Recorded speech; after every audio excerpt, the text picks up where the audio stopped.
Hi guys, Steph here. Look at this gorgeous pen.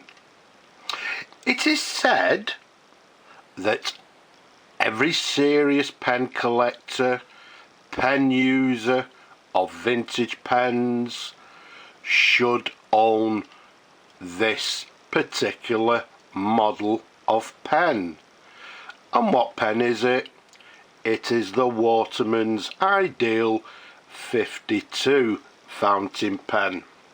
Now, if I first of all show you the end of the barrel there, you should be able to see nice and clearly it has the number 52. Let's take you straight to the barrel imprint,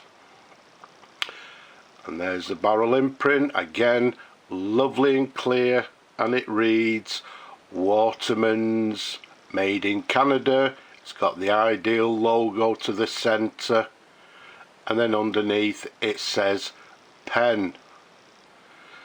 So a lovely clear imprint as well. So the model in question we have here is the Watermans 52, the Watermans Ideal 52 fountain pen. The size of it capped is 136mm capped. Around the barrel it's a nice 11mm in diameter. Now the Watermans 52s, they made them from around about 1915s and they went through to round about the 1930s, and without going into too much details, they made them in many different variants. They made them in this, like you see here, this black hard rubber.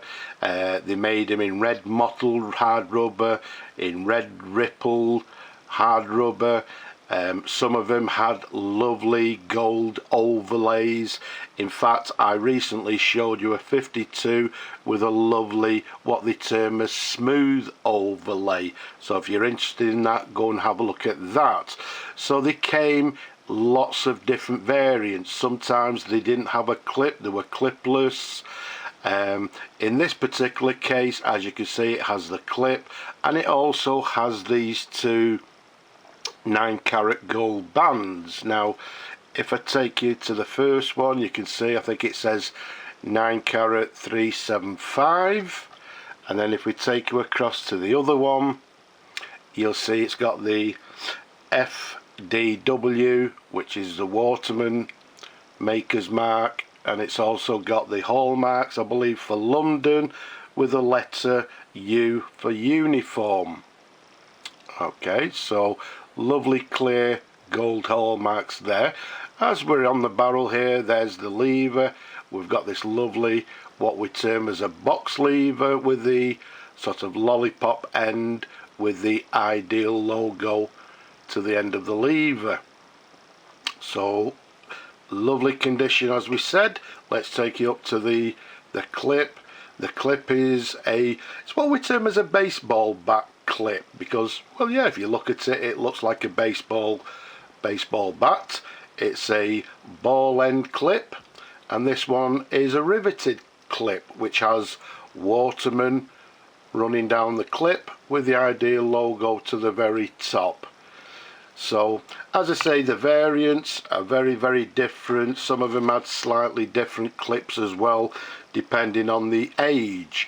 Now when I say age, I'm dating this one, I don't know, I'm going to date it sort of around about 1920s. So yeah, what we've got is a antique fountain pen.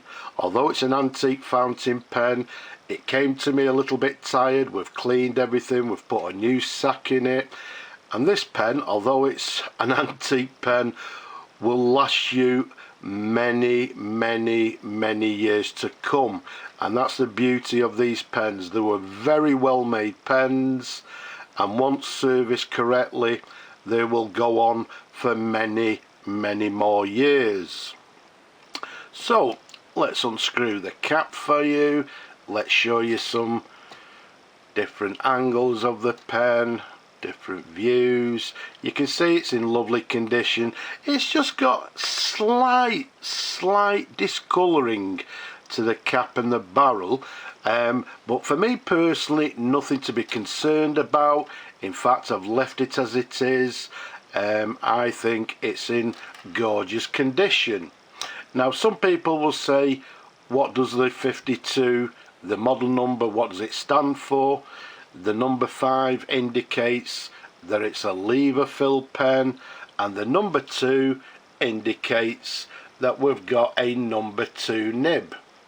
So let's keep that nice and still, and you'll see it says Watermans Ideal, then Canada, and then to the very bottom there it has the number 2. There's a sideways view. There's the feed underneath, quite a plain feed. You can see everything is lovely and clean. It's got Watermans on the feed as well. So as we said, everything has been thoroughly cleaned, thoroughly serviced, and the pen is in full working order, hopefully. But as you can see, it's a lovely sized fountain pen. As I say, they say everyone should have one of these, everyone should be using one of these. They are superb pens. So let's bring on some ink. What we'll do, we'll be looking for a new home for this one, so it'll be nice to see how the pen writes. So let's dip the nib. Okay, just looking over there, we can see lots of bubbling going on. Let's just give it a little bit of a wipe. Pop the ink to one side so we don't spill it, and bring on some paper. So let's see how the pen writes. So since I've serviced it, as always, you're going to be seeing what I'm seeing, so let's keep our fingers crossed. So what we have,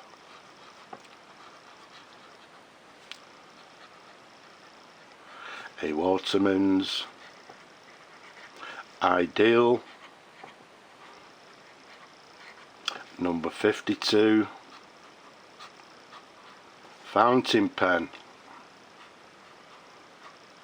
As we said, sort of dated 1920s, although saying that, maybe someone can tell me what the U indicates on the gold bands. That might give us a better indication of the date.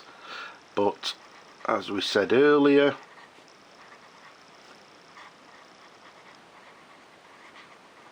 this one is made in Canada. Does it have any flex? Well, maybe you'd expect it from a Waterman, who knows, but let's give it a go.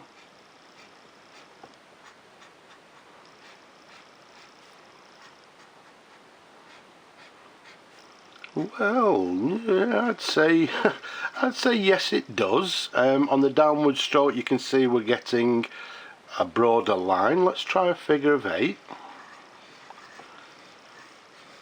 And by applying, there we go, by applying pressure on the downward stroke, it's not got a lot of flex, but as you can see, just a little bit of pressure, I can actually achieve a nice variation in the line. So yeah, it has slight flex to the nib.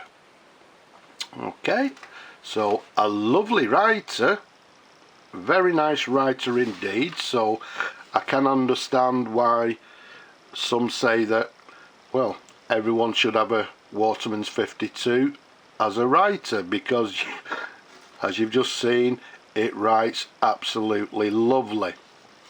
So I hope you've enjoyed looking at this gorgeous pen as much as I enjoy showing them to you people. Don't forget, leave a comment below, don't be shy. Have you subscribed? If not, why not subscribe now? And don't forget, just give the video a thumbs up, just to show that you've enjoyed it. So give it a thumbs up, and don't forget people, yes, things are supposedly getting a little bit better, but wherever you are around this world, please stay safe. But for now, I'll just say bye bye for now.